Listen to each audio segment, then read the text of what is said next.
and get a roundup of what's been happening in Westminster. Georgia Gilholy is a political reporter at politics.co.uk and joins us now. Morning to you, Georgia. Good morning. Thanks for taking the time this morning to talk to us. Let's talk about the booster rollout.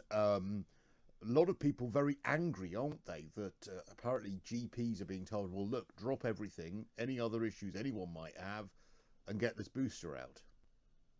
Absolutely. So earlier this week, we heard that they will be sort of suspending other services, or surgeries will be allowed to suspend other services to focus on the booster rollout, which, let's think about it.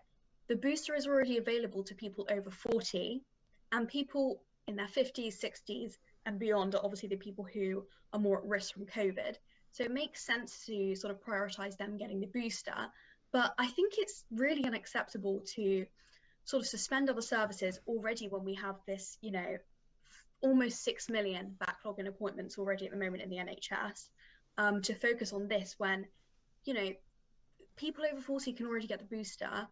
Nothing crazy is going to happen, with this new variant for people of, my age, middle-aged even.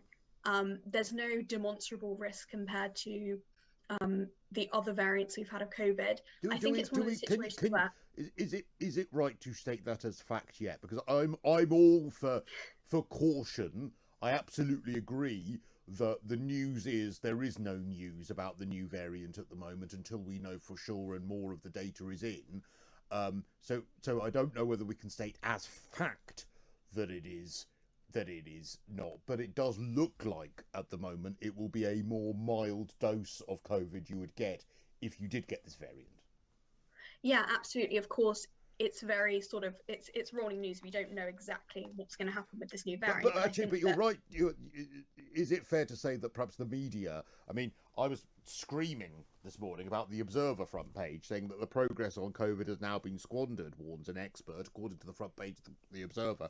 You scroll down a little bit, get further into the article, and it actually says that we don't know what's going on, that the person involved in saying that we've now squandered our progress, Sir Jeremy Farrar, who was one of the government's health advisors, says actually he was cautiously hopeful that the vaccine would work against Omicron, and the things that he's worried about is variants that haven't even been discovered yet.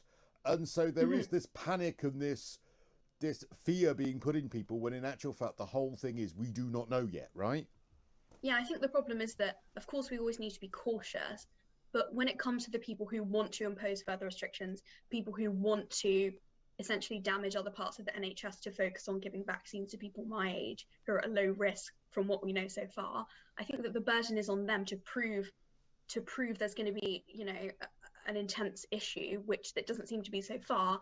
And I think when you're saying about those sort of media headlines, I think it is one of those situations where the media and people, the government look at that and they want to be seen to be doing something. So they do something like this, even though it's not necessary from what we know so far.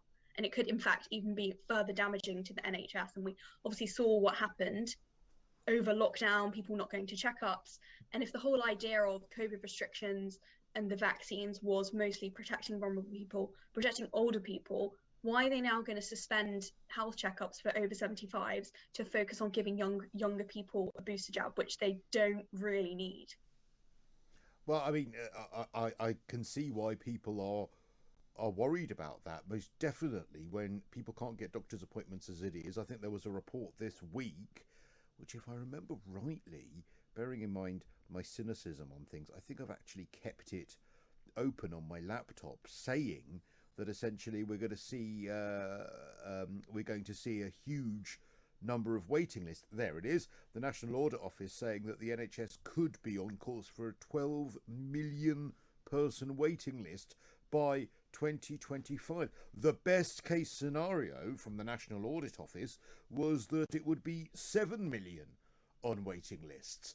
I mean, so that is, if you quantify the number of people that have tragically died from COVID, and obviously that is a huge tragedy, but between now and 2025, even with 7 million people on a waiting list, the tiniest proportion of those people, if they die, they could dwarf the figures that people have died from COVID, right?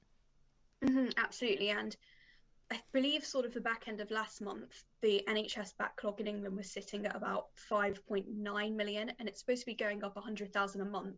So it's easy to see that by that point it would be 12 million if the government don't sort of, I guess, do more to tackle it. But it's at the point where this is such a mammoth issue that it's just going to keep going on and going on. And I don't know if there is the will to sort of take it head on. As we're seeing, they're still prioritizing COVID, even though right now it's a very small issue in the UK. Okay, let's just stay with COVID actually until the end, because a lot of people really worried about this German government setting to discuss mandatory vaccines. Ursula von der Leyen, the EU, said that that's actually a policy that people should be looking at. We've seen fines in Greece for the over 60s who've not had their vaccines. Apparently Boris Johnson says there are no plans for it here in the UK, which makes me think that there are 100% plans for it here in the UK. I mean, if sort of a lot of the time, unfortunately, with the government, especially throughout the pandemic, it has definitely been a case of them saying one thing even hours before making an announcement to the contrary. So I certainly would take that statement made on Friday by the number 10 spokesperson with a grain of salt. I think introducing compulsory vaccines is a very dangerous step to take, and I hope it's something that this country wouldn't take, because we obviously have a slightly different sort of approach to things to Germany and Greece with their histories. And I think that especially when it comes to COVID, it's a tremendous risk to older people and people with certain pre-existing conditions. But, for the vast majority of the population, it's not sort of deadly like, let's say, smallpox was before we mostly eliminated it through inoculation. So I can see why those sort of vaccines, I don't agree with making them compulsory, but let's say you need to get it to go to a public school or something, that makes sense to me.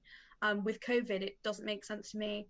I think that also Austria's already actually became the first Western country to make it compulsory. And I think a lot of people are really worried about that. Georgia, we've got to leave it there. Georgia Gilholy, political reporter at politics.co.uk. Thank you for bringing us that. Coming